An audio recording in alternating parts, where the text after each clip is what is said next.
You're listening to BBC Radio 4. The time is 8:30, and that's time for Saturday Night Theatre.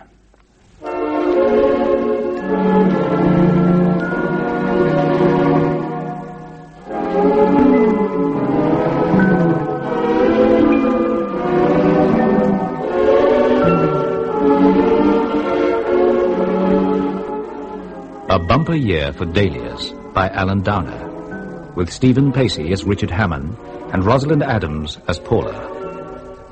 A Bumper Year for Dahlias.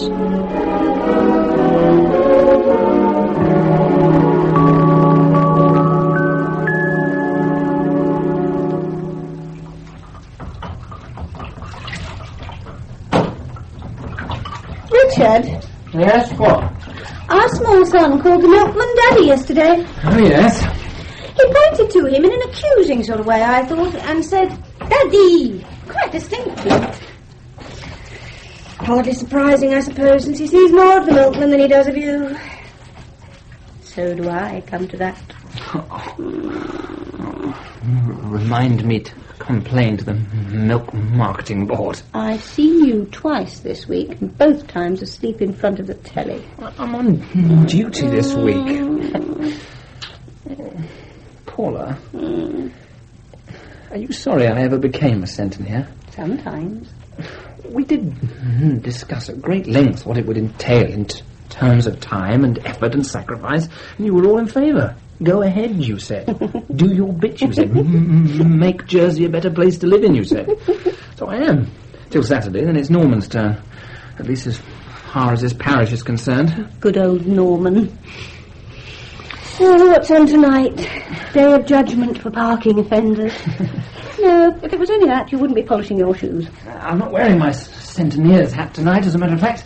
It's a meeting of the prizes subcommittee for the annual charity ball. And who's serving on that? Just Nicky and me. Nicky being Nicky Custance. Right. So it'll be at the Hotel Groundview. Well, Nicky has to be on the premises. We'll meet in his office. Right next to the bar. Adjacent, yes. And if that's the time, I must go. I'm supposed to be there for 8. Try not to get too sloshed. Just because he's a hotelier, Paula, doesn't mean it'll be a boozy do. Oh, no? No! Whoa!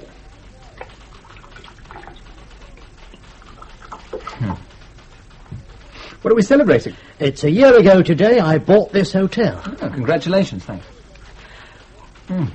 You've revolutionised the place. Ah, it's what Jersey needed. A first-class international hotel. Small but sumptuous. Somewhere for top people to come on business or pleasure. And presumably it's doing well. I expect to have made my first million by 1990. Wow. Anyway, that's the 5-year plan. Not bad for someone who was invariably bottom of the class at school, as you will doubtless remember. Congratulations again. Cheers. You're giving me your head prefect look. Sorry. And I know why, too. Why? It's all a bit too brash for you, isn't it? Oh, be honest. I prefer something more traditional. Jersey's still a backwater because of people like you. Jersey isn't a backwater. Oh, come on, Richard. The businessmen who come here for conference and seminars, I mean, who are they? You'll tell me, I'm sure. Low-grade, middle-aged, stick-in-the-muds on the lookout for something cheap and cheerful. The ones with imagination and a few quid in their pockets go to Venice or Paris or Laye. Well, I'm going to change all that, because I'm going to offer a top-flight disco, a heated indoor pool, massage facilities, saunas, jacuzzis, a gym, you name it, you'll be able to get it here at the Hotel Grandville. Jersey's not going to know what's hit it. Well, shouldn't we get down to business? Yeah, right, sure. Go ahead, let's talk about prizes. The question is... Hang on a sec. Sure. Custance? Oh, yes. Yes, he is. Hold on, please. It's for you, Police HQ.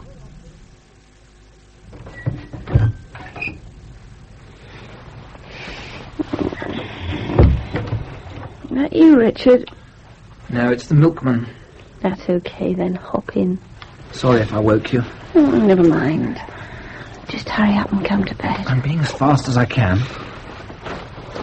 Long committee meeting? No, short committee meeting. Major accident at Rue de Chenol. I can't find my pyjamas. Who needs pyjamas? It's Gone one, Paula. I hate clock watchers. I'm flaked out, sweetheart. Oh, come on. I'm warm and I'm waiting. I don't believe it. It'll be for me. Sorry, Paula. Some other time. Saved by the bell.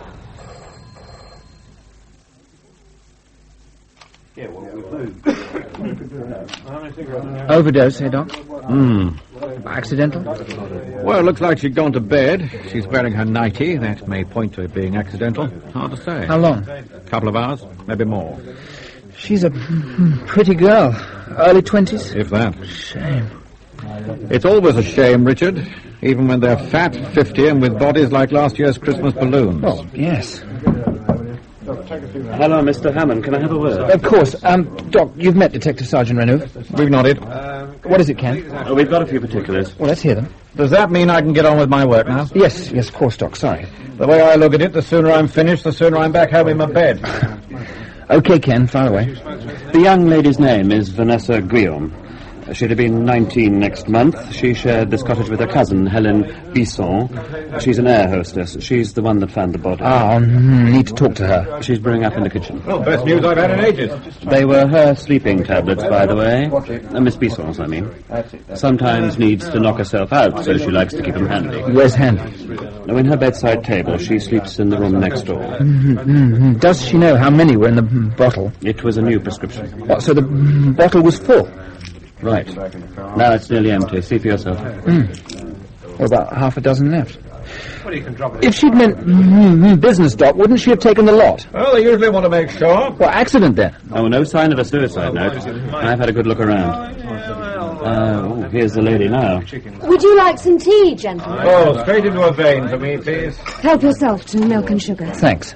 I'm Centenier Hamon, Miss Bisson. I'll be in charge of the case. How do you do?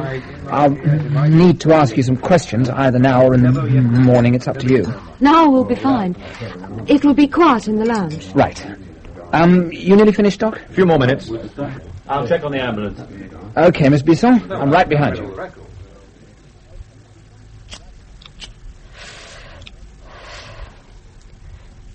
Ready when you are, Mr. Hamon. The obvious question, Miss Bisson. Did your cousin, to your knowledge, have any reason to take her own life? None at all. She'd been through rather a bad patch, family-wise, but that seemed to have sorted itself out. Bad patch? Well, Vanessa was my Uncle Jean's only child. He worshipped the ground she walked on. It was his big ambition that she should become a doctor. Not just a GP, a Harley Street specialist, that sort of thing. Apparently he'd had the same ambition for himself when he was young. But the war, the occupation, just wasn't possible. I see.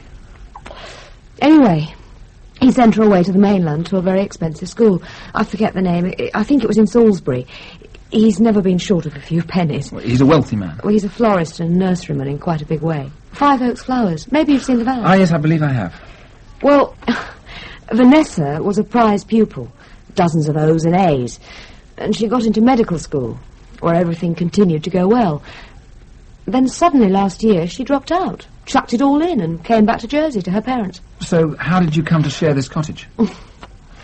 Vanessa's mother is a woman with a metaphorical thou shalt not carved in stone above the front door. You know the type. I think so. Not unkind exactly, but disapproving. After she got back, Vanessa started going to discos, late-night parties, that sort of thing. Generally kicking over the traces. And when she got some kind of modelling job, that was the last straw. My aunt said if she wasn't prepared to change her ways, she could pack her bags and go. So she did. And I, for one, don't blame her. And that's how she came to be here? Yes. The idea was I should keep an eye on her. I didn't make a very good job of it, did I? Her father will be distraught. He's got ulcers as it is. You say she had a modelling job? Oh, nothing much, I don't think. Part-time, for pin money. Her father kept her in funds. She was a very beautiful girl. Marvellous figure. Vivacious. Great fun to be with. I shall miss her. Nearly finished. Did she have any boyfriends? Nobody special. Did she ever bring anyone here? I don't think so. And her relations with her family? We're improving. Her mother, well, you know, what the eye don't see. And her father seemed to be getting over his disappointment about university and all that. So there weren't any problems there either. Yes? Excuse me. Ambulance is here, Mr. Hamon. You ready to release the body? Jeff's taken all the photos he wants. I don't see why not. What about the pills and glass for the analyst? All sealed up. Okay. Tell Doc I'll phone him in the morning. Right. Last question, Miss Bisson. Had Vanessa ever taken any of your sleeping tablets before? No. Well, she knew I took them from time to time, and she knew where they were. Well, she never asked for any. It doesn't make sense. You've informed her parents? Yes. I've promised to go down first thing in the morning. Good. Please tell them that I'll look in myself later in the day.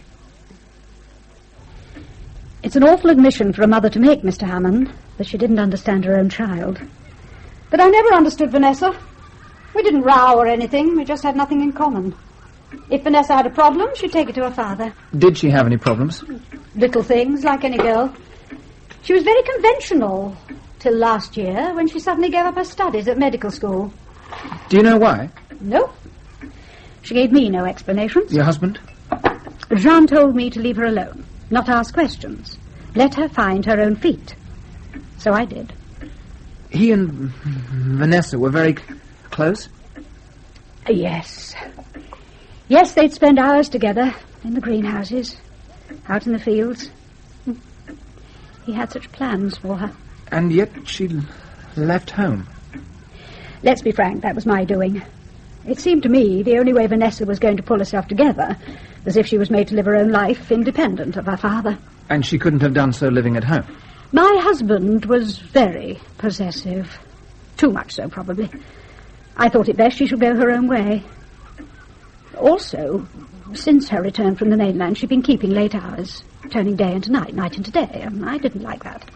I spoke to her about it. It made no difference. I'm old-fashioned enough to believe that people living under my roof should conform to my standards. Vanessa wouldn't. It was clearly time for a break. You look surprised, Mr. Hamon. It seems a little harsh. Possibly. I regret it now, of course. If she'd been with us, one does one's best. Can you think of any reason why she should want to take her own life? No. But then I hadn't seen her for 4 months. You didn't keep in touch? She knew where to find me. What's the point of showing someone the door if you're going to invite them over every morning for coffee? What about your husband? And I'd asked him not to see her. They spoke on the telephone a couple of times a week. Harsh again. Life is harsh. You've got to learn to take the knocks, not go under the first time things start to go wrong. I'll need to talk to Mr. Guillaume. He's very upset. Vanessa was his life. With her gone... Please be gentle with him. I will. He's in the greenhouse. The big one with the dahlias. He named one after her, you know. Ah. A crimson one. Vanessa Guillaume. He's been in there all morning. Beautiful, isn't it? Beautiful double bloom with a little gold eye at the centre. Lovely colour. Yes. Bright and shapely and full of life. Just like she was. She was all that kept me going, Mr. Hamon. Really. I don't know what I'll do now she's gone. You've spoken to my wife? Yes. You got any children, Mr. Hamon? A son. He's 2 and a bit. Ah. Well, a daughter's the difference. A man can be close to his daughter without jealousy or competition. When did you last see her? About 8 o'clock last night. Where? At the cottage. I drop in there every Wednesday evening. Vanessa'd make tea and muffins, stuff like that, and we'd swap yarns about what we'd been up to. I didn't tell my wife, she wouldn't have understood. Bound to come out now, I suppose. Forgive me, Mr. Guillaume, but let me get this straight. You saw your daughter yesterday evening at the cottage, and she was alive and well? She was in great form, yes. And you left? Oh, about 9. Maybe a touch later. You know how time flies. I'd asked her to come back home, and she said she would. She was coming back home? Well, that was the plan, yes. She even said she'd go back to medical school. That was her own idea. She said she realized it was what she wanted after all. I understand she wasn't in the habit of taking sleeping tablets. No. Then why should she decide... I'll tell you what I think. She told me she had this modelling session booked for early this morning. I don't know exactly what, but she seemed to think it was quite important and was going to have an early night. Well, she'd always been a night bird, Mr. Hamon, and it's my view that she took a couple of Helen's tablets to send her off, and they didn't. So, not being used to tablets, she took a couple more. And that's how it went on. It's got to be accidental death, hasn't it? Has it? Certainly. 1, she was in good spirits when her father left her at about 9 o'clock last night. 2, they were working towards a family reconciliation. 3, she was thinking of going back to medical school. And 4, she had an appointment for the following day that she was eager to keep. 5, she wasn't familiar with sleeping tablets, so if it was a suicide attempt, it would be logical for her to empty the bottle and not leave any tablets. Also, she was in bed and wearing a nightie when found, which bears out her father's evidence about her wanting an early night. I mean, what more do you want? Wish we knew where her appointment was, just for corroboration. And what kind of modelling? Calendars? Christmas catalogues? It's a bit late in the year for those. Picture postcards, holiday brochures, pretty girl in bikini posing on a sandy beach. There's dozens of things. Oh, no! My heart bleeds for her parents. If it's for you, I shall tell them you're out. Hello? Oh, hello, Doctor. Yes, just a sec. It's Dr. Elston. He says, would it be possible for you to come over straight away? Where is he? Where are you, Doctor? He's at the morgue. Didn't want to say too much on the phone, Richard. It's the Vanessa Guillaume case. New development. You could say that. Come this way, would you? The pathologist doing the post-mortem on her now. Oh. Well, he possibly slipped out for a sandwich. You're not squeamish, are you? Oh, well... Well, there's a hand basin in the corner, just so long as you don't vomit all over the floor. Now, here we are. It's all right, there aren't any little pieces lying around anyway. She's quite intact, so there's no cause for alarm. Good. Now, just look here, will you? You'll find this very interesting. I should really have noticed it back at the cottage, but the lighting was very bad. Now, look at her arms. Do you see that? And that? No, can't say I do. Maybe you should stick to selling handbags. That's what they all say. They are contusions, or bruises, if you prefer the layman's term, and they're not only in the area of the biceps either. Now, look here at her neck. A slight bruising is visible there, too. Well, you can see that, surely. Yeah, I think I can. There and there. Right. Well, same on both sides? Exactly. What do you think caused them, Doc? Oh, do call me Stuart, for God's sake. Doc makes me feel like one of the 7 dwarfs. What do you think caused them? Thumbs. Now, the marks on both the throat and the biceps were caused, in my view, and that of the pathologist, by thumbs. Let me get this straight. You think somebody tried to strangle her? Well, somebody grabbed her, quite forcibly, by both the throat and the arms. Crikey. And there's more. Now, round about the same time as the bruising, sexual intercourse took place. You mean she was raped? Well, that's what it looks like. She put up a struggle. Seems there are traces of human skin under the fingernails of both hands. And this all took place yesterday? Yes, it did. The girl was raped yesterday, and yet when her father saw her in the evening, she was in good form and full of plans for the future. And by 1 o'clock in the morning, she was dead. Now, pick the bones out of that one. You're not asleep, are you? No. I could do with a cup of tea. It's 1 o'clock. If we went downstairs, we'd probably wake Martin. Oh, Lord, yes. I've got some peppermints in my bag. Oh, I'll have one of those. Coming up. You see, if she was raped Wednesday afternoon, I can't see why she didn't tell her father. From what I read about rape, it's the instinct of many women to keep it to themselves. No, they keep it from the police, Paula, because they don't want the whole thing dragged through the courts. Surely they tell their nearest and dearest. Not invariably, especially if their nearest and dearest happen to be men, like boyfriends or husbands, or probably even fathers when they've been very close. They're afraid the relationship will be damaged in some way because they've been soiled. Here, help yourself. Extra strong. One for you, one for me. Well, it figures that Vanessa wouldn't want to tell her mother. They were never that close. Paula, these peppermints are awful. They've been in my handbag for months. They taste of meal varnish. They're different, I'll give you that. Well, it's quite straightforward. Vanessa Guillaume is raped, possibly by someone she knows quite well. She decides to keep stum, puts a brave face on it with her father when he calls, and agrees to consider returning to the bosom of her family and to medical school. And why? Because they seem safe and familiar. She wants to lick her wounds. Is that illogical? No. What is illogical is that she should then deliberately take an overdose. She's had a traumatic experience which she's kept to herself. She's got an important photographic session the next morning which she wants to look her best for. She's overwrought, in emotional turmoil, finds she can't sleep. So finally she gets desperate and takes some tablets. They don't seem to be working, so she takes more. And more. Then bingo. All adds up to me. And now we've got a rapist on the loose. Yes, that's a thought. These peppermints are grotty, aren't they? What are you going to do about it? I'll spat mine out. How about the rapist, Richard? Oh, I don't know. I think perhaps I'll just sleep on it. Oh, yes. And then again, maybe I won't.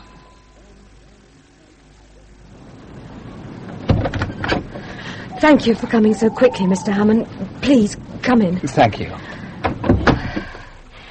Come through to the lounge. This is becoming a habit, isn't it? Getting you out in the middle of the night. That's all right, Miss Bisson. You get used to it.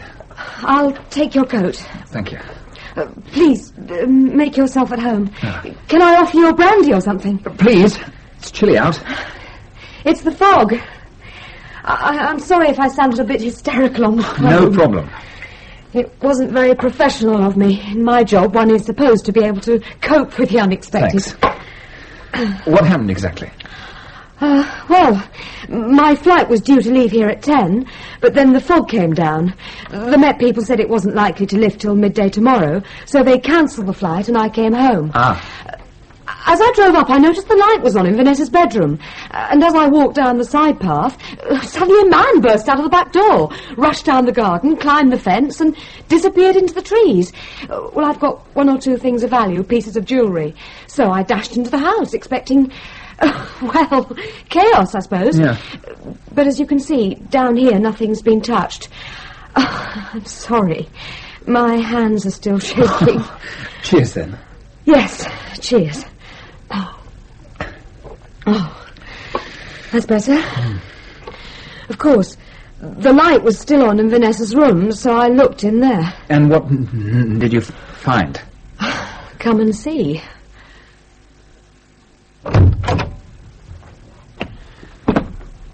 Crikey. Looks as though bombs hit it. I started to pack up some of her clothes. The suitcase on the bed. He's been through that. Yes. He's been through the wardrobe and left everything on the floor. And looks like he just started on the dressing table when I arrived and scared him off. He was certainly making a pretty thorough job. Well, thank God I came home when I did, or the whole cottage could be looking like this. Or maybe he knew exactly what he was after, and that he'd find it in here. But what? I mean, Vanessa had nothing of value. The clothes she stood up in. Will there be fingerprints? Not if he was a pro. We'll check, of course. The boys will be on their way now. How did he get in? Nothing's forced. I can only assume he used the spare door key I keep in a flower pot outside. How many people know about that? No one I don't totally trust. Any friend of Vanessa's? Not to my knowledge, no. Where is this flower pot exactly? There are 4 geraniums in pots on the lounge windowsill. I keep the key under the second one from the right. Not all that obvious, then. Well, certainly to your average passing thief. No. Ergo, the thief knew where to find the key. Ergo, he was an acquaintance of yours. Or more likely, since it was her room he was searching, of Vanessa's. But what was he looking for? No idea. You saw him. What did he look like? I saw very little of him. In the fog and everything. You saw he was a man? Oh, I saw that much, yes. Think. Well, he was a big man. Yes. Heavy. Not young, I don't think. Or at least not fit, or he'd have vaulted the garden fence. It's not high. How was he dressed? Dark overcoat. Or raincoat, maybe. Hat? Trilby. Colour of hair? Oh, I only saw him from behind. Think.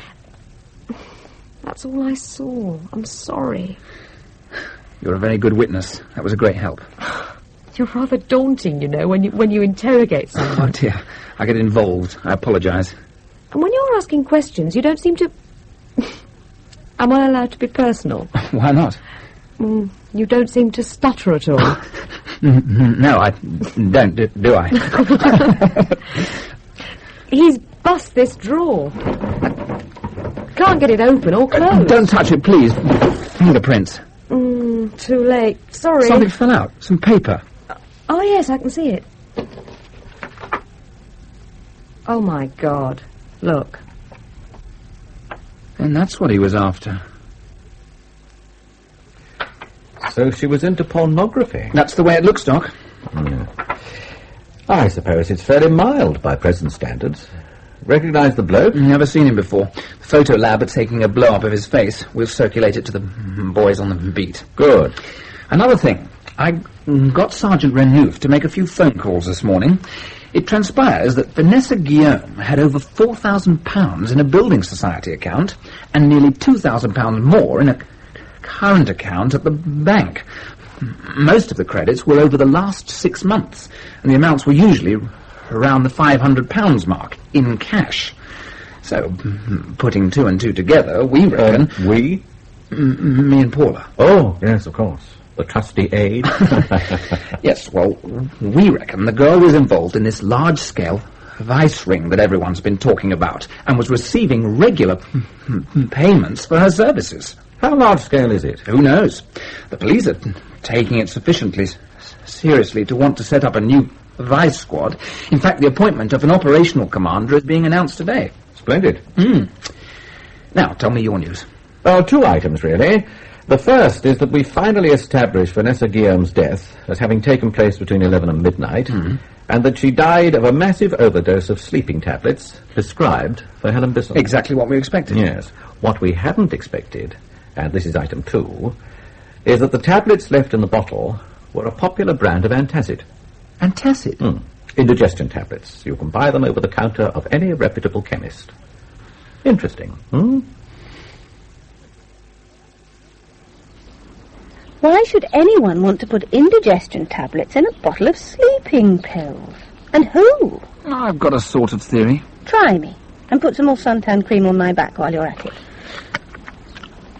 What if Vanessa had another caller after her father left at about 9, and by the time he'd got there... Whoever he was. She was dead. She'd taken her own life. Go on.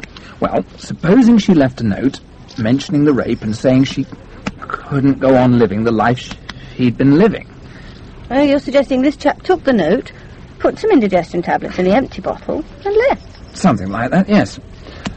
There, you're done. Thanks. Yes, but why? Well, who is more important? Why comes later. Who then? All right, first possibility, it was the rapist. Second possibility, it was the chap who came back last night to look for the photo. Third possibility, they're one and the same man. And he did all this to cover his tracks? Yeah. Which means he was involved in the porno game and there was something incriminating in the photo. Presumably. How? The man Helen saw was big and heavy. The boy in the photo, slim. And definitely dishy. Here, give us another look. Ooh, yes, he is dishy. And suntanned. The Mediterranean type, I'd say. Don't know why I bother. I can lie in the garden all day and all I get is joined up freckles. Stick to the point, Paula. Well, it's only that this chap is in his early 30s at most. and muscular. Show him a garden fence and he'd vault it in a flash. He's definitely not our intruder. So maybe something else in the photo's incriminating. Like what? The bed? That's a point. The bed head's hand-carved, isn't it? Obviously a one-off job. Yeah, look at the painting on the wall. I don't know what it is, but it's good. And that vase is very house and garden. Yeah, it rather gives credence to the organised crime theory, doesn't it? That we're up against a sizable operation. There's the boy in the photo, the guy who did over the cottage, stylish premises, possibly provided by Mr. Big. Yes, it's possible. Oh. Hello, son and heir's awake. I'll get him sorted out, and then we'll have lunch out here. All right. Join up a couple more freckles. You can read the paper while you're waiting. I'll bring it out.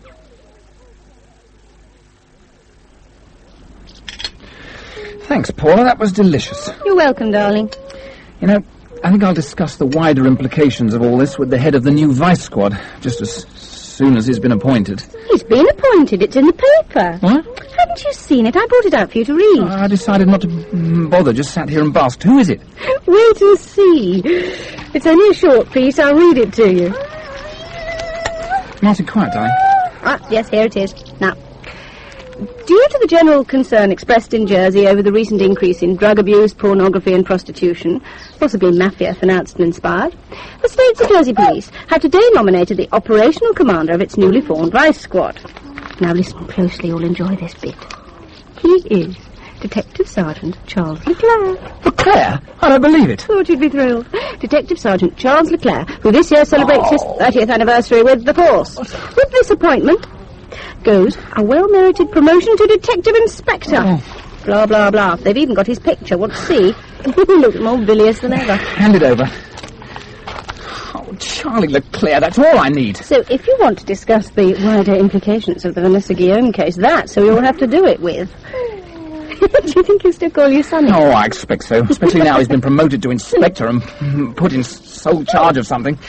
Maybe I should get it over with this afternoon. He'll be quite unbearable, won't he? I shall just have to assert myself. Full rank, that sort of thing. Exactly. Remind him that the noble function of Centenier dates back to feudal times, and that he's got to pay respect to my office. God, I've started to stutter already. Come in, Richard. Thank you. It was Richard, wasn't it? It was, yes. Take a pew. Oh, thanks. Long time no see. It is a couple of years since we worked together. Yes. I recall the case very clearly. It was that business at Bonwee Bay. Right. You led me a bit of a dance. Over-enthusiasm. It was my first case. So it was. Yes, I remember all the publicity. You were the youngest Centenier ever. All that. You got all the headlines. My word, yes. Shall I let you into a little secret? Please do. I never thought you'd last. Didn't think you had what it takes. I knew. I never thought I'd make it to Inspector. My sort never do. Wrong kind of background. Shows how mistaken you can be, doesn't it? But congratulations, anyway. Thank you. Well, Richard, time is of the essence. Yes, of course. I want you to look at this. Well. She's pretty. Look at those knockers. She's also dead, OD'd on Wednesday night. Accidental? No, I'm beginning to think it was suicide. Was there a note? Well, no, but it seems clear. Did she have a motive? Well, nothing cast iron, no, but it seems... ça change. Eh? With respect, Mr. Hamon, you haven't changed much, have you, in 2 years? I'm sorry? The foundation of police work is evidence. You've got no evidence, you've got no case. Thinking just ain't good enough. Whether it was an accident or suicide, Charlie, has little bearing on what I've come to see you about. You have my full attention. There is evidence to suggest that the girl, Vanessa Guillaume, was involved in organised pornography. What evidence? Not this photo, for Pete's sake. This is small beer. One up from a holiday snapshot of a nubile young lady taken topless on a beach. Not in my view. Look, it's not illegal for a girl and her boyfriend to take a few shots like this for their own amusement. This is the age of the video. I know all about that. Oh, do you now? But this girl is now dead, and she had a bank balance of over £6,000 paid in cash, £500 at a time. She was barely 19 and unemployed, apart from some part-time modelling. Throw in that photo and a man breaking into the girl's cottage to get it. You've got evidence of that? Eh? Have you got evidence that a man broke into the cottage specifically to get that photo? There are fairly clear indications. Like what? Like he went straight to her room, ignored other items of value. That just ain't good enough. It's good enough for me. I think this ties in with big-time pornography, and that's where you come in. Where I come in, Mr. Hamon, is entirely for me to decide. Charlie, I wasn't trying to give you orders. I'm very relieved to hear it. Listen. I know we work in different ways, and I'll acknowledge that my way isn't so scientific, but believe me, there are loose ends here. You listen, Richard. I know my brief. It's to investigate organised vice in this island and to identify and prosecute the person or persons who are engaged in it. Now, that's a big job. And my team consists of 1 sergeant and 2 constables. Add to that the fact that it's my first day in the saddle, and it simply isn't on.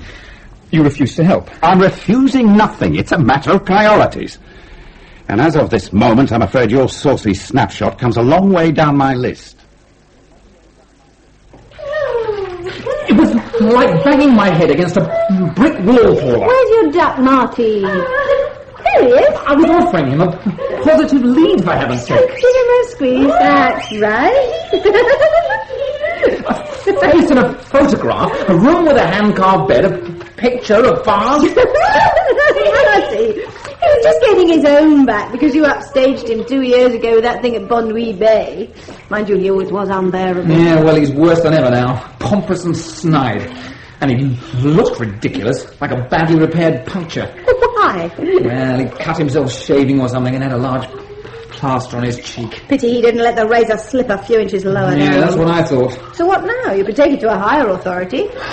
No, I'm taking things easy for a week. See what happens. You're entitled. Yeah, might even take a few days off altogether. Let the shop look after itself. You mean it? Why not? I need the break. Oh, Richard, it would be wonderful. We could go down and picnic on one of the beaches. Portelet, maybe, or some Prelades. We could have romantic suppers like Hamon. Hold on, what about Martin? Oh, we could stay with his granny. You know how your mother dotes on him. Spoils him rotten. It's only for a couple of days. He'll come and say yes. Yes. Oh, Richard. Martin, stop it! I'm soaked to the skin. Oh, who cares? Martin, stop it. Come in. Nicky. Thank you, Nicky. Paula, how lovely to see you. Hello, Nicky. I wasn't expecting the 2 of you. She's just been co-opted onto the prizes subcommittee. By whom? Me. Well, make yourself at home. Thank you. Richard is supposed to be taking today off, so I'm not letting him out of my sight. And I'm warning you now, I mean us to be at the beach by lunchtime. That should be doable. The ball's on Saturday, so there really aren't many points outstanding. Nicky, this is the most beautiful hotel. You like it? It's fabulous. It's like a palace. You must have spent a fortune. It didn't come cheap. We practically gutted this old part, added the new wing at right angles, and the penthouse floor at the top.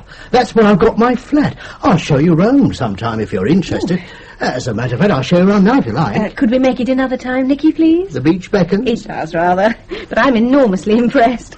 Unlike your rather silent partner. Now, Nicky, let's not start on that again. You know, Paula, your old man has never approved of me. As I recall, Nicky, you and I were pretty inseparable at school. Till he became head boy. Well, as head boy, I had certain responsibilities. You could have turned a blind eye. Well, I did turn a blind eye to a lot of the things you got up to. What I finally drew the line at was your protection racket with the junior boys. What was that? I got them to pay me a penny a week each to protect them from getting thumped by the bigger boys, that's all. And if they didn't pay up, you thumped them yourself. I call that initiative. Yeah, and I called it robbery with violence and put a stop to it. I reported me to the head. I warned you first. He nearly got me expelled. Now, boys, it was a very long time ago. Oh, I don't bear him any malice, bless you. He taught me the error of my ways. Now, about the ball, Nicky. Ah, yes. Paul has agreed to help count the takings. Great. You asked me to bring you the newspaper as soon as it arrived. Fine, thank you, Mario. Will that be all? No, coffee for 3, please. At once. Thank you, sir. I've ordered the Evening Post because I gave him a lot of info about the ball the other day, and the editor promised me faithfully he'd find space for it on the front page. Yes, here it is. Oh, good spread, eh? Look, it's more than half... Oh, Richard, look. What? The main headline. Police inspector found murdered. Has organised crime come to Jersey? It's Leclerc. May I read it, Nicky? Oh, help yourself. Read it out. At first light this morning, the body of Detective Inspector Charles Leclerc was discovered in his car beside the golf course at Grouville. He had been shot in the chest at close quarters and died instantly. He leaves a widow and 2 grown-up children. Oh, no. Sorry I was so long, Paula. There was a queue for the phone. You get through okay? Yep. Beer with your lunch? Why not? There are 2 cans in the hamper. Help yourself. I'll unpack the eats. Okay. So, what was the official line? Well, I spoke to Colin Laurent, the Centenier at St. Clement. He's an approachable sort of chap. He couldn't talk for long, of course. It's pandemonium at the station. They mean to get this one sorted out fast. And what happened? Well, it seems Leclerc got a phone call just before 6 last evening from someone offering information which was strictly confidential. A man who left no name. Charlie was told to go to a public phone box near the harbour at Gorey at midnight and wait. The arrangement was he would receive a phone call there for a rendezvous. While there, he'd be under observation. It was all off if he didn't go alone. So you went alone? Yeah. You want me to pour yours? Oh, yeah, go ahead. What happened then is largely supposition. Presumably he went to the phone box and arranged the rendezvous at Grouville for about 12:15. Chicken or ham? Not either. He was shot whilst still in the driving seat of his car. The assailant had evidently leant in through the open window and shot him in the heart at very close range. Poor man. Yeah. I didn't have much time for him, but yes. There's plenty of salad. Crisps, corn chips, cheese straws. I'm sorry, Paula. Suddenly I don't feel very hungry. Me neither. Oh, and the funeral's Thursday. Man that is born of a woman hath but a short time to live, and is full of misery. He cometh up, Hello, Richard. and is cut Oh, down hi, Stuart. like A a sad flower. occasion. Yes. He fleeth, as it were a shadow, and Were you never directly continueth. involved? I was summoned to the scene, as usual. And it was instantaneous. Oh, yes. The gun was held to his chest, bullet into the heart. Of whom may we Whoever it was knew what he was doing. A professional job. Could be. They'd get a definite ident on the gun. It was an old Luger, World War II. Well, that doesn't sound very professional. Huh? You'd expect a mafia hitman to use something a bit more up to date. It's not my province, old boy. I'm a medic, not an expert on ballistics. Funny, though. Thou knowest, Lord. I'll tell you something else peculiar, since you're interested. Not What? thy merciful When I name examined him, bears he was looking sparer. positively jaunty. Hat slightly over one eye, flower in his buttonhole. It looked like he'd been to a party. He hadn't, of course. No evidence of alcohol in the stomach. Suffer us Yes, not at our good last turnout. hour Yeah. for any pain Considering he was so unpleasant. to fall from the Mind you, anyone married to a woman with a face like that Forasmuch has an excuse for being Almighty unpleasant. God of his great mercy to take unto himself the soul of our dear brother here departed.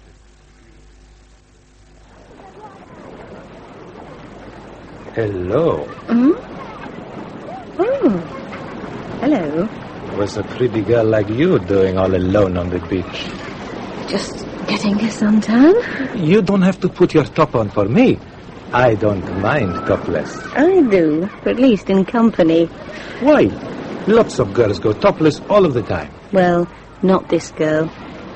Mind if I sit down? You can say no if you want to. It's okay with me. Go ahead. Grazie. Don't tell me you're Italian. Si, What's your name? Gianni. What's yours? Paula. Paula. I like that. It's a nicer name. A nicer name for a very nicer girl. Thank you. When the sun will shine like this, it make you feel good, eh? I like the sun. So what made you leave Italy? I come where the work is. You work in Jersey? See. What do you do? Decent at that. For a pretty girl, you ask a lot of questions. I'm interested, that's all. You're interested in me? Why not? You're very pretty, too. Your skin is soft. Your boyfriend is at work, I haven't got a boyfriend. Hey. But I have got a husband. Your husband's a very lucky man. What's he do, your husband? Works in a shop. What sort of shop? He sells handbags, if you must know. Handbags? Ladies' handbags? And leather goods, generally, yes. Your husband. He's a little guy, right? With spectacles and no hair. Right. And when he make love to you, you don't hardly notice, eh? Right. You would notice if I made love to you. I'm very, very good. You probably get a lot of practice. I don't do so bad.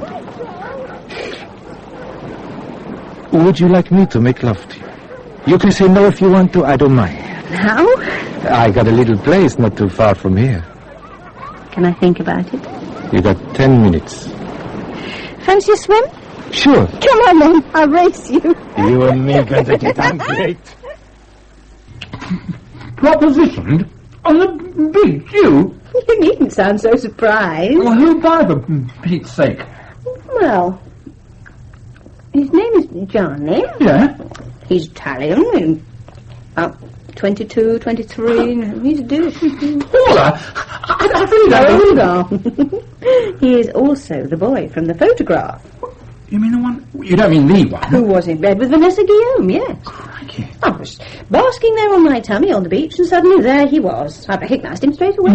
Call the police. Well, how could I? It was half a mile to the nearest phone box. I could hardly ask him to hang on while I phoned the police station. Did you at least get his name and address? No. You mean you've let him slip through our fingers? Richard, will you please give me a moment or two and I'll explain? Darling girl, what good are explanations? This chap might not only clear up the Vanessa Guillaume business for us, he might also give us the lead into organised crime. It's not even impossible that he murdered Leclerc. Oh, no, I don't think he did that, Richard. Eh? Oh, he isn't that sort of boy. He's sweet, rather gentle, almost naive. No, he's certainly not the kind to kill someone. Eye to eye at close range. Killers come in all shapes and sizes. Anybody with a strong enough motive can kill. Yeah, OK, so maybe he's a killer. Yes, and now we've lost him. No, we haven't, as I've been trying to explain for the last 2 minutes. He's coming here at about 11 o'clock tonight, as soon as he's finished work. He's coming here tonight? What for? Oh, Richard, honestly, to go to bed with me, of course. What? I told him you were away on business and I'd be all alone tonight. Are you aware of the risk you're taking? Martin's at Granny's for the night. What's the problem? He could be armed and very dangerous. He's coming here sometime after 11, Richard. It's all arranged. We can't unarrange it now. All we've got to do is be ready for him. Organise a stage. Oh, that's all I wanted, a shootout on my own front doorstep. What time is it now? About 6 minutes later than the last time you asked. The time, Paula. Oh, shine the torch. It's just gone 5 to 11. 0 hour minus 5. Countdown continues. This is no joke. Who's joking? I'd better just check that everyone's on their toes. Eric? Come in, Eric. Nothing. Eric, please come in. Why the heck doesn't he answer? Did you press the button? Of course I pressed the button. And please come away from the window. The car's still there, so presumably Eric's in it. Then why doesn't he answer? Oh, let me try. Come on, hand it It won't do you any good. The darn thing's obviously broken. Come in, Eric. Hi, Paula. What's up? Just checking you haven't popped off for a pint. Not likely. Can you see anything? No, love. It's as quiet as the graveyard here. And let us know when he comes into sight. Will do. Over and out. It's a matter of pressing the right button. All right. Want me to check with Damien downstairs? Better hat. Richard? Hold on, it's Eric. What's up, Eric? There's a guy coming into sight now, heading in this direction. Can't see him too clearly under the street lights, but he's young, and he's dark, and he's looking furtive. Tell him to stand by. Richard says stand by. Roger, and out. I'll have a peep. Don't show yourself, whatever you do. Oh, be careful. Can you see him? Yes. Is it Gianni? Hard to say. The build's about right. Give me the walkie-talkie. Well, here you are, and remember, it's that button. I know. I'll keep on keeping a lookout. Stand by, Eric. Stand by, Damien. I want to go over the arrangements one more time. When he's in the hallway, Paula slips out of the open door and we three converge. Eric from the street, Damien from the kitchen, me from up here. Only for God's sake, let Paula get well clear. Roger, and it. Okay, we're ready for action. No need. False alarm. Eh? It's Malcolm from up the road, out for his nightly constitutional. Maybe next time.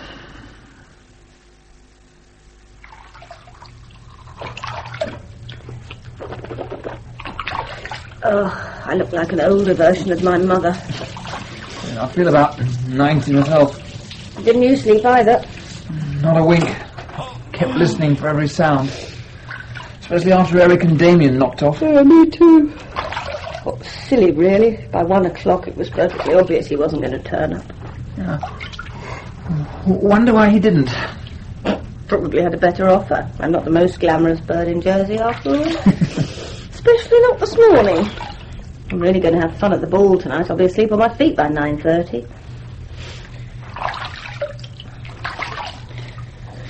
Maybe he smelt a rat. Yes, maybe. Maybe I should have played harder to get. There's such a thing as being too available. That's an instant turn-off for most men. You're speaking from personal experience? Of course. Remember Victor Touzel? I threw all my pride to the winds with him, and what did he do? Joined the Sea Scouts instead. Mind you, he was a very immature 15. He could have been arrested. Victor. Gianni. The police had his description after all. Well, phone in and ask. Here, give me the sponge and I'll do your back. Oh. Gianni who? I don't know his last name, Ken, but he's the chap from the pornographic photo in the Vanessa Guillaume case. We had a stakeout for him here at my house last night. He never turned up. Oh, yes, him. Well, he wouldn't have, would he? Why not? We haven't had a positive identification yet, but if it's the same bloke, he was murdered round about midnight last night. Murdered? Shot at close range. Where? Grouville. Close to where they found Inspector Leclerc. As a matter of fact, it looks very much like the same guy did it. Same place, same MO. The bullet probably came from the same gun. But why should one man want to kill Leclerc and the Gianni character? They were on opposite sides of the fence. Can't answer that as yet, Mr. Hamon. It's very early days. The place is jumping down here, as you can imagine. No crimes of violence in Jersey in years, and now we've had 2 murders within a week.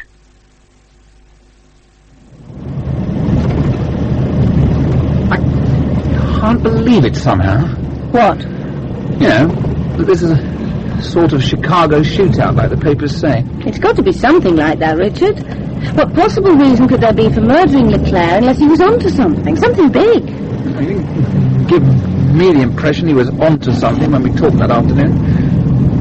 And as for something big, I can't believe it's that big an operation.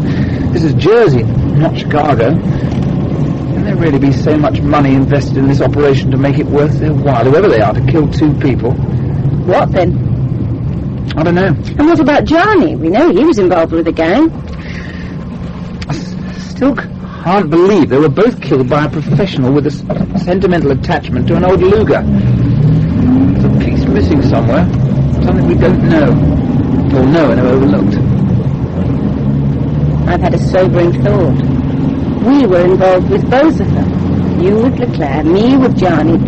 Not long before they died. Anyone who speaks to the Hamons bites the dust. Yeah. Talk about the kiss of death.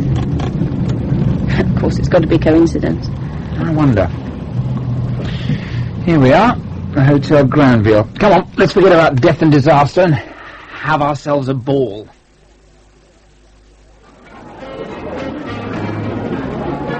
I'll just go and powder my nose. All right, I'll take the coats. See you here in 5 minutes? Okay. Ah, good evening. Hello, Mr. Hamon. Nice to see you again, Miss Bisson. Taking an evening off? Sort of. Am I allowed to say something about Vanessa? Yes, of course. It's nothing crucial, I don't think. It's just that, well, it's been on my mind, and since I've got you to myself for a minute... Yes. She didn't wear a nightie. I mean, she slept with nothing on, always. But she was in a nightie when I found her. It didn't strike me at the time because I thought there were more important things to think about, but well, it's sort of strange, isn't it? Why that night? Helen! Oh, Lord, my boyfriend's beginning to get impatient. I must go. Bye! She didn't wear a nightie.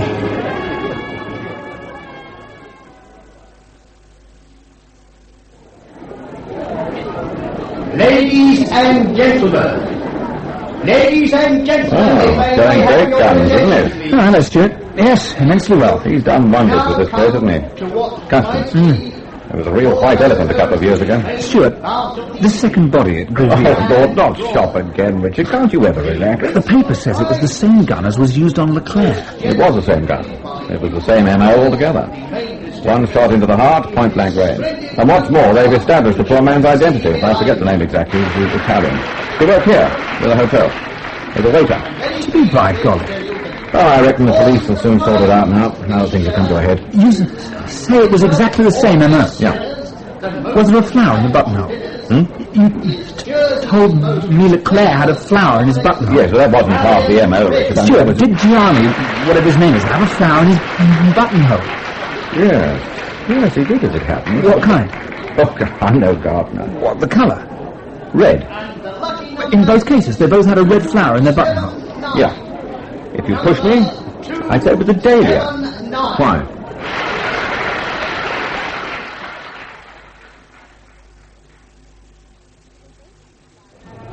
So they both had a flower in their buttonhole. What's so odd about that? It was a dahlia, Paula. A crimson dahlia. I'm sorry, but I still... Jean Guillaume named a crimson dahlia after his daughter Vanessa. And? Okay, let's try another angle. Why did we find it hard to believe that Vanessa Guillaume had committed suicide? I'll tell you. Because of her father's testimony. We couldn't understand how, since there was evidence she'd been raped that afternoon, she was so happy when he called that evening. Well, what if she wasn't happy? What if he was lying? What if he found her desperately unhappy and persuaded her to tell him why? You mean that she'd been doing pornographic modelling? And had been raped by one of her associates or clients, yes. And what if she'd shown him some photos? Mightn't that, after her overdose, have given him a motive for murder? For murdering Gianni, yes, but not Leclerc. Well, whoever murdered the one murdered the other. And it has to be Guillaume, Paula, because that dahlia in the buttonhole was his signature. It would have meant nothing to anyone else. But if Vanessa was alive when her father left her, who put the indigestion tablets in the pill bottle? Good question. And why? To make the overdose look accidental and put the police off the scent. So it must have been the porno people. And they came back later to destroy the evidence. Hang on. What? Guillaume has ulcers. He does? Well, that's what Helen said. Oh, so it's not out of the question that he'd carry indigestion tablets around in his pocket. Right. And if they were his, that means he visited Vanessa after her death and not before. Listen. Here's the scenario. Guillaume makes his usual weekly visit to the cottage, enters by using the key under the flower pot and finds Vanessa dead. He also finds her suicide note in an envelope with some pornographic photos illustrating clearly why Vanessa, out of self-disgust, had taken her own life. Guillaume's first thought is to protect his daughter's reputation. Yes, so he pockets the suicide note and the photos, puts indigestion tablets in the pill bottle, undresses the girl, puts her into a nightie and pops her into bed. Yeah, and later, in his interview with me, he reinforces the accidental overdose theory by saying that when he saw her that evening, she was alive, happy, and planning to return to the fold. And he was lying in his teeth. His second thought is to avenge her death. He studies the photos, somehow locates Gianni and disposes of him. And Leclerc, Guillaume must have had a motive for killing him, too. The same motive, maybe. You mean the photos may have shown Leclerc in bed with Vanessa? The imagination boggles. And it could have been Leclerc who broke into the cottage. Now, if there were incriminating photos of him, he'd have to get them back, or it would be the end of his career. Yeah, it fits, Paula. I can't think why I didn't think of it before. Look, stay here. Where are you going? To make a phone call, then for a short drive. Richard?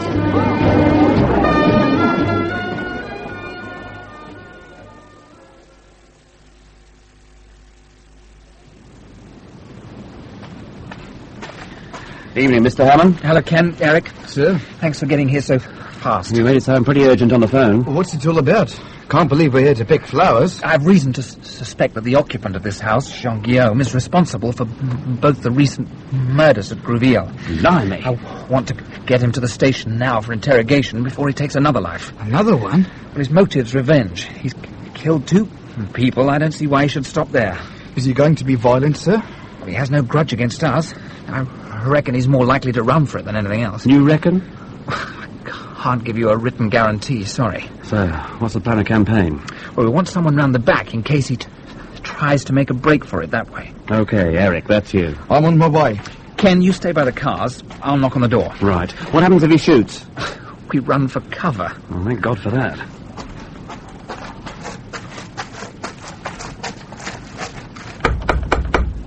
This was supposed to be my night off. Mine too. You mean you're not on duty? No. So why don't you leave it to someone else, for Pete's sake? If I put it through channels, Ken, nobody's going to lift a finger. Not until it's too late. We've got to stop him now. Shh. I can hear someone coming. Yes? Who is it? Centenier Hamon. Evening, Mrs. Guillaume. I interviewed you after your daughter's death. Ah, yes, Mr. Hamon, of course. Just a moment, I'll let you in. Right. There you are. Oh, you're not alone. It's an official visit, Mrs. Guillaume. We'd like to talk to your husband. He's not here. He's been out all day.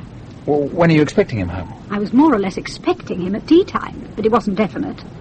Why do you want to see him? We'd like to ask him a few questions, ma'am. What about? It's something serious, isn't it? Mrs. Guillaume, it's in connection with the murders at Grouville. You can't suspect him of murder. At this stage, we simply want to ask him some questions. Well, you better come in. Both of you. Thank you. Please wipe your feet. Now then, how can I help? As far as you know, Mrs. Guillaume, does your husband possess a gun? No. Well, I don't think so. He doesn't use a gun at all. I mean, he doesn't go out shooting. Oh, wait a minute. There is a German pistol.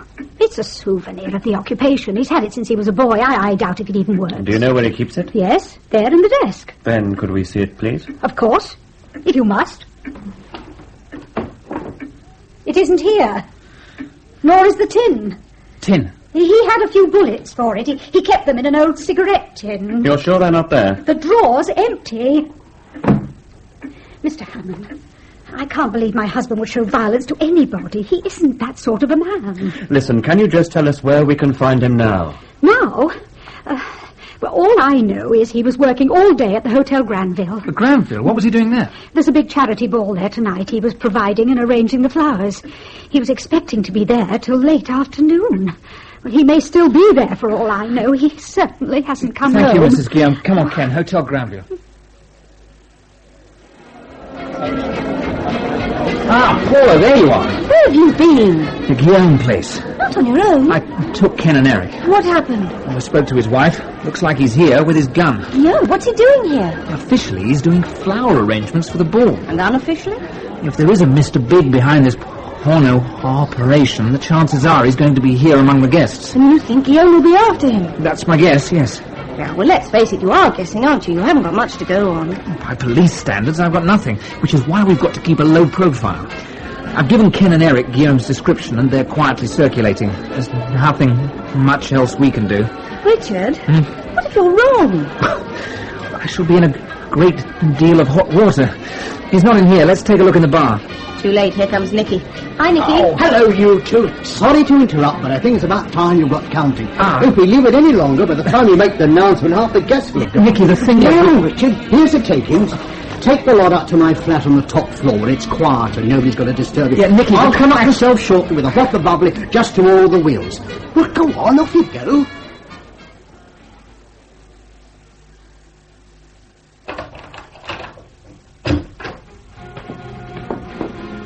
Can't find the light switch. Oh, yes, here it is. Oh. What's the matter? The bulb must have gone. Oh, there's a lamp over there. Try that. Oh, okay. I'll put this lot down on the table. Oh, that's better. Oh, it's not very bright. We need something stronger for counting all these checks. Oh, we'll let Nicky sort that out when he gets here. Now, you take that pile and I'll clear the decks. Richard. Yeah? Look at the flowers in the vase. Crimson dahlias. Guillaume's trademark. Well, it's hardly surprising, I suppose, since Guillaume did the flowers. He was bound to use dahlias somewhere. I don't think I noticed any downstairs. And another thing, this is Nicky's private flat. Why should Guillaume provide the flowers in here? Yeah, that's a point. Why should he? Oh, I've got a funny feeling. What do you mean? It's the way this place is furnished. This lamp, that vase. Oh, Richard, they're just like the ones in that photo. Well, let's take a look in the bedroom. No need. Mr. Hamon. Guillaume. He's got a gun. Yes. This is where the photographs were taken. The video camera's in there. You noticed the flowers then? I couldn't help overhearing. No doubt later you planned to put one in Custance's buttonhole. Afterwards? Yes. As you did with Leclerc and the Italian. Please sit down. It's unfortunate, but I'm sure you understand. I can't let you go till after Custance's... is this your wife? Yes. You have my apologies, Mrs. Hamon. If you kill Custance, you'll be jailed for life. I'll be jailed for life for 2 murders, Mr. Hamon. A third can hardly make much difference. Besides, without Vanessa, nothing to live for. I asked you to sit down. Now I'm telling you. Oh. Good. I'm sorry about the lack of light. I removed the bulb from the centre fitting. I wanted him to be well inside the room before I announced my presence. What makes you think he's coming? Oh, he'll come. Sooner or later. Later, I should think. He's got so much to see to downstairs. I can wait. About Vanessa? Yes. Was she dead when you got to the cottage? No, not quite. I did what I could, but she was too far gone for me to help her on my own. I was about to phone for an ambulance when I saw the envelope with her note. And the photographs? Yes. The photographs. The question was, what should I do?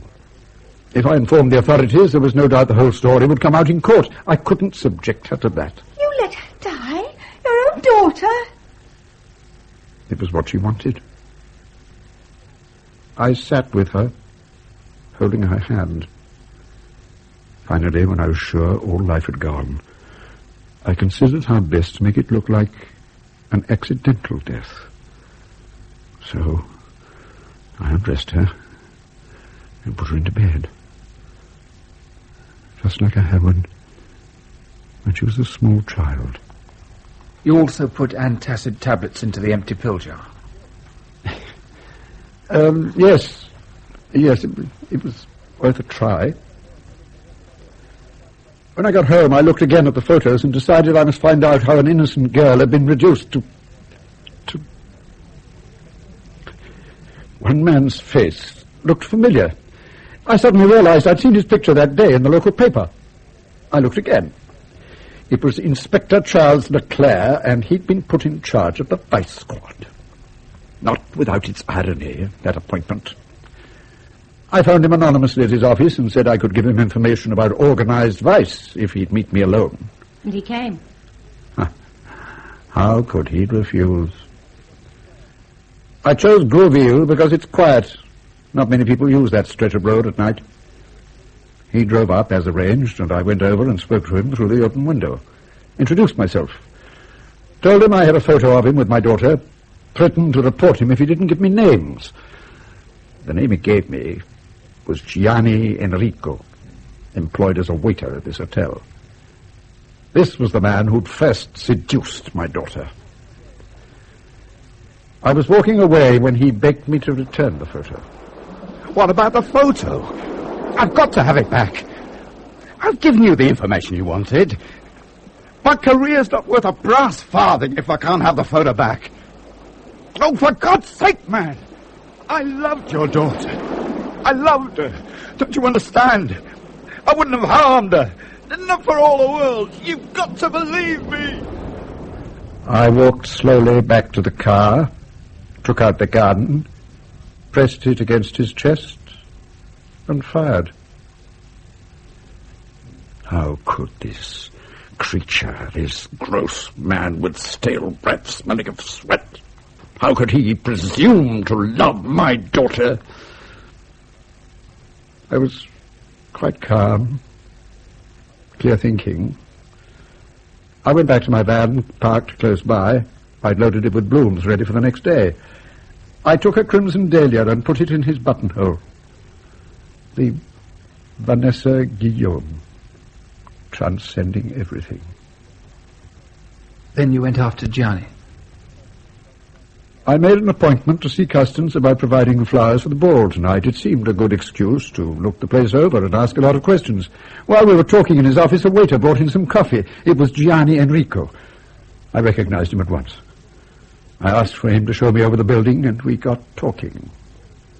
I expressed an interest in blue movies. He said he knew where he could get some. Good quality, shot in Jersey, some of them featuring himself.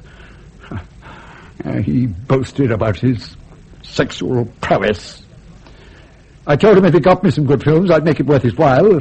Said I'd phone him in 24 hours. I did so on the evening of his death. He said he had what I wanted, and I agreed to collect them that night at a quiet rendezvous near Grouville at about 11. Before he came out to our house. He opened the car door for me, and I got into the passenger seat next to him.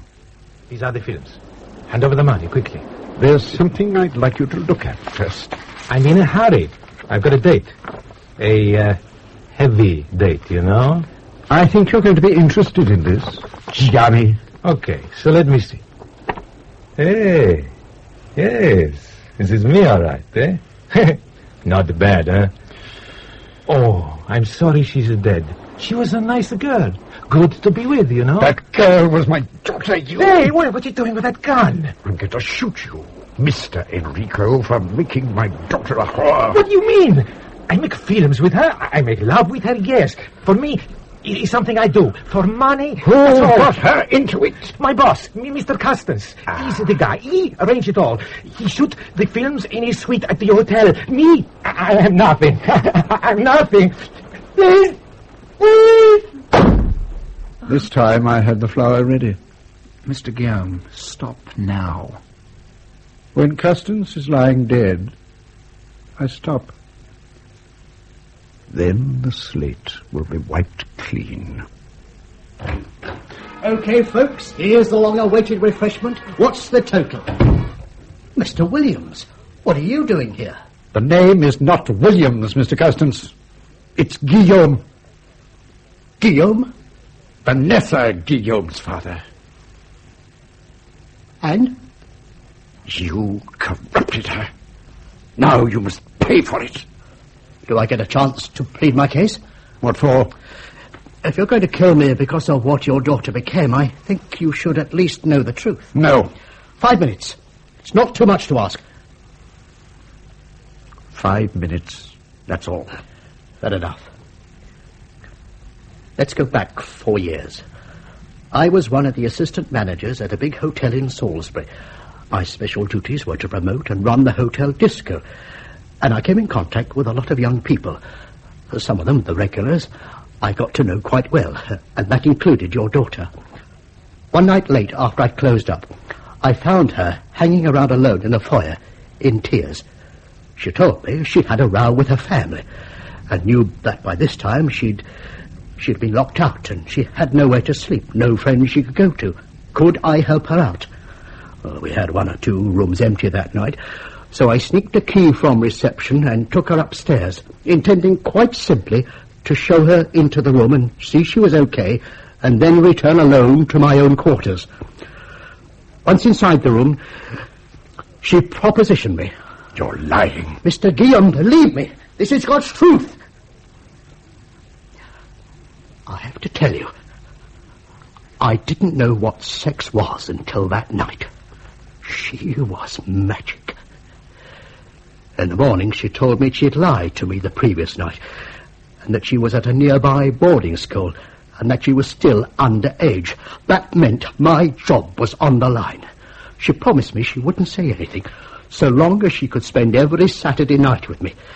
It was the easy option, and I took it. Until I came and took over the Granville a year ago, Vanessa and I spent every Saturday night together making love. But it was Vanessa who led, and me who followed. Always. That's enough, Custance. You gave me 5 minutes! When I came here, Vanessa followed me. I told her not to. I begged her not to. She was at medical school by now, and it seemed ridiculous that she should throw in her career. I told her the affair was over, that she had no hold over me now. I was my own master. But still she came. I tried to cut her out of my life, but every evening she was there, in the bar, in the disco. I couldn't throw her out. It didn't seem right. I tried reasoning with her. She wouldn't listen. I was coming to the end of my tether. In parallel with this, I was building up the hotel. I'd borrowed a vast amount of money, and I needed to increase my trade. I offered advantageous terms to a couple of mainland companies to hold their conventions here. Some of the businessmen expressed the wish to be entertained.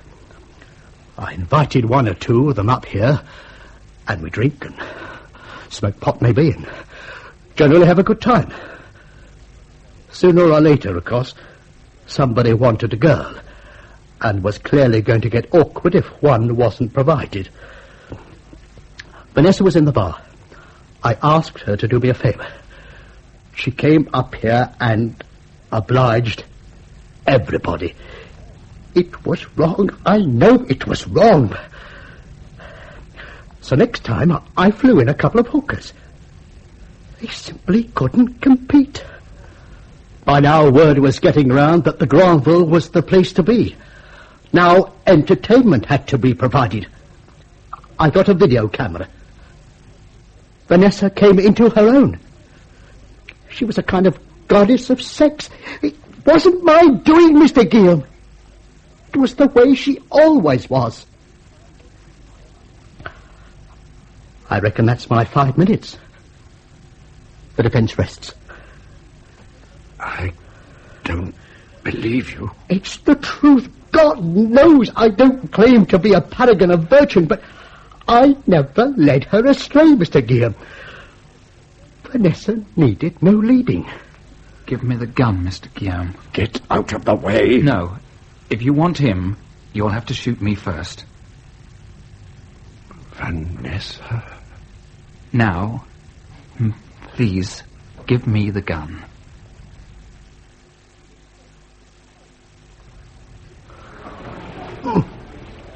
This tea is awful. Sorry, sir. It's the best we can do. God, not even a decent cup of tea. What are police stations coming to these days? I'll have a word with the manager, sir. Can we get on with your statement, Nicky? Why not? Where do we got to? The day Vanessa died. Oh, yes. Well, Charlie Leclerc phoned me at about 5 o'clock. How well did you know Charlie? Not well. I know not many people liked him. No. He was a sad sort of a guy. Bitter. Bitter about his marriage, bitter about his career, bitter about not getting promoted in 30 years. Did you know him well? Well, I took over the hotel. He became a regular custom, always on the same stool at the bar. That's where he met Vanessa. He got quite friendly. He fancied her? I think she led him on. What she didn't know at that stage was that Charlie was a policeman.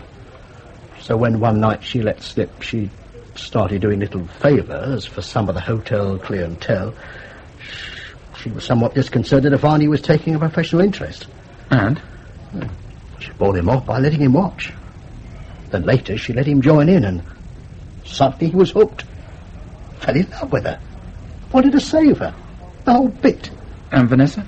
Kept him sweet the only way she knew how. They had an affair? If we could call it that. She went to bed with him. She went to bed with him the afternoon of the day she died. At her cottage. Except this time it was different. In what way? Oh, he said afterwards it had been like going 10 rounds with a rogue octopus, and that he had the scars to prove it. Hence the sticking plaster on his face. Eh? I'm just thinking aloud. Go on.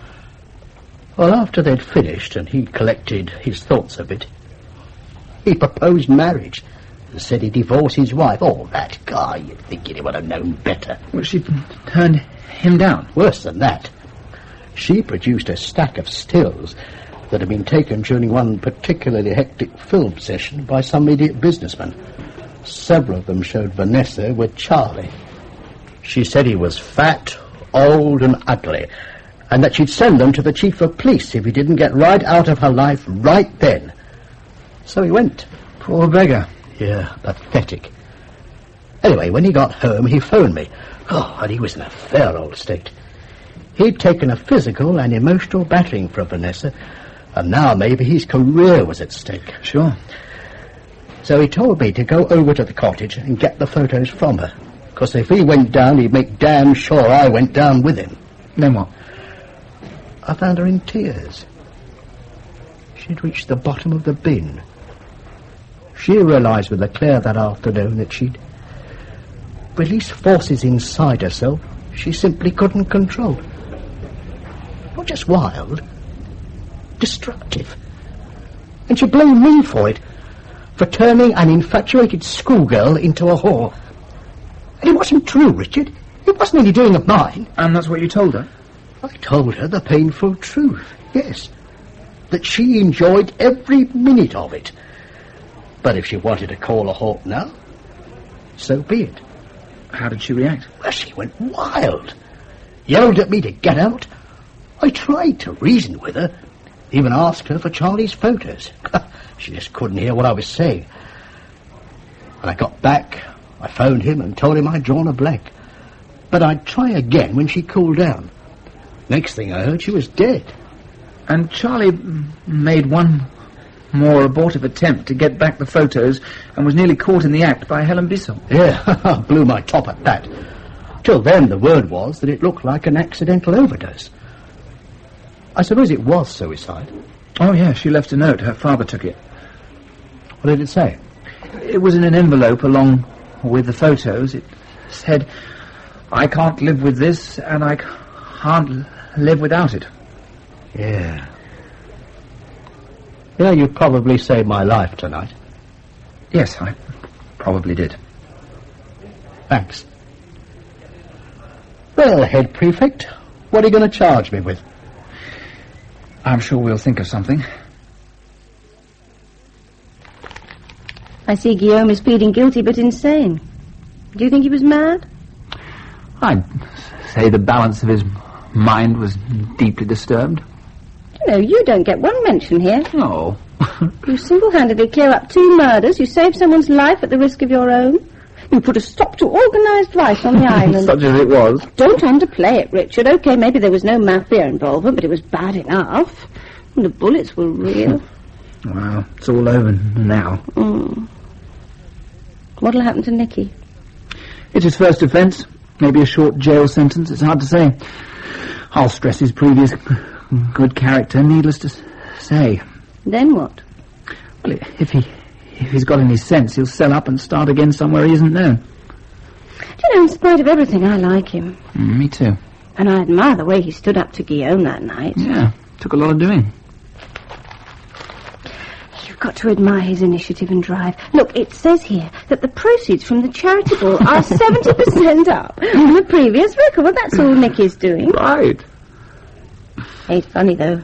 What is? This bit down here at the bottom of the page. Stop it. One of those snippets of really useless information. Oh, yes. It's been a bumper year for Dahlias. Oh.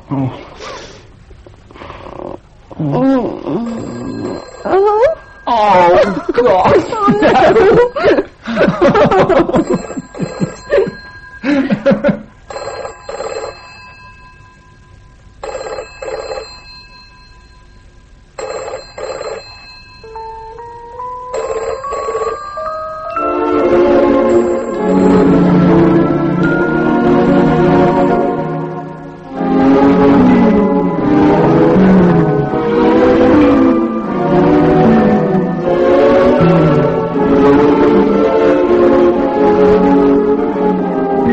That was A Bumper Year for Dahlias by Alan Downer, with Stephen Pacey as Richard Hamon and Rosalind Adams as Paula. Mr. Guillaume was played by David Garth, Mrs. Guillaume by Dilys Laye, Helen Bisson by Natasha Pyne, Nicky Custance by Alan Thompson, and Gianni Enrico by Carl Forgione. Reginald Marsh played Dr. Elston, Patrick Horne, Detective Sergeant Renouf, James Kerry, Detective Inspector Leclerc, and Jamie Roberts, Detective Constable Plummer. A Bumper Year for Dahlias was directed by David Johnston.